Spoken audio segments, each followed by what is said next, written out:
My name is Meghan O'Brien, and I am a student at the College of Public Health here at OSU. And for the past year, I've been working with Gladden Community House to host nutrition education sessions and healthy food taste tests at their food pantry. And the community that I worked in was Franklinton, which is a neighborhood that deals with a lot of food insecurity. So for them, the food pantry is a very important source of basic staples like bread, milk, meat, as well as fresh produce.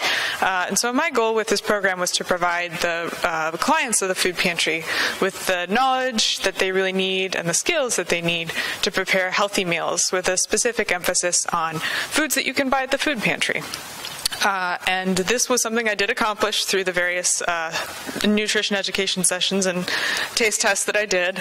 I was able to convince some very reluctant people to try spaghetti squash, which turned out to be surprisingly a popular dish there.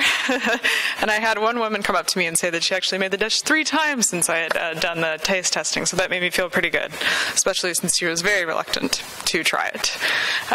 So in addition to doing that, I worked a lot with the clients and just started to get to know them a little bit. And in that time, I found that in addition to having difficulties buying food and feeding their families, a lot of them had difficulty obtaining personal care products, hygiene items, toiletry items, and that kind of thing. And so my program eventually evolved to take on kind of a more general health and wellness focus and sort of a self-care emphasis.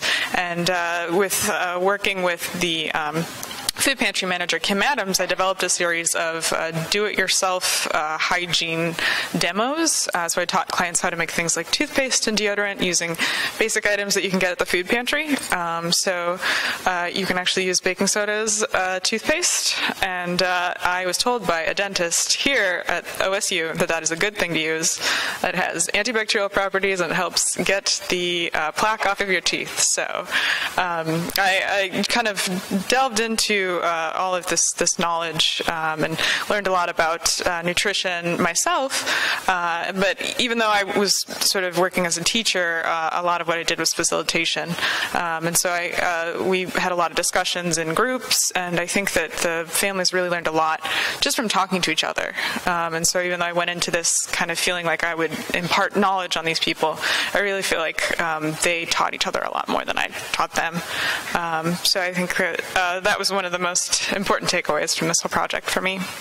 There are a lot of people that I should probably thank, but most importantly, I would like to thank the staff at the food pantry for putting up with me and adjusting their schedules to allow me to do my classes. In particular, I would like to thank Kim Adams, the food pantry manager, and all of the fellows, Dr. Wallace, Dr. Bond, and you guys are the tops.